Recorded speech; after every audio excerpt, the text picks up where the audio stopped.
நடிகை மீனாவோட பொண்ணா இது? எப்படி வளர்ந்துட்டாங்க பாருங்க. தமிழ் சினிமாவுல 90ஸ் காலகட்டத்துல கொடிகட்டி பறந்த நடிகைகள்ல ஒருத்தங்க தான் மீனா. ரஜினி, கமல், அஜித் அப்படின்னு பல முன்னணி நட்சத்திரங்களோட இணைஞ்சு நடிச்சு வந்தாங்க. ஒரு கட்டத்துல சினிமாவுல இருந்து விலகிட்டாங்க.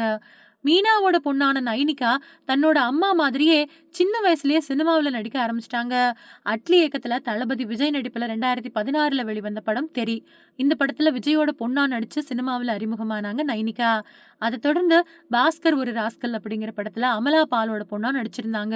குழந்தை நட்சத்திரமா மக்கள் மத்தியில வரவேற்பு பெற்ற நைனிகா இப்போ நல்லா வளர்ந்து ஆளே மாறிட்டாங்க. சமீபத்துல தயாரிப்பாளர் கலைப்புலி எஸ் தானுவோட பேரன் கல்யாணம் நடந்துச்சு.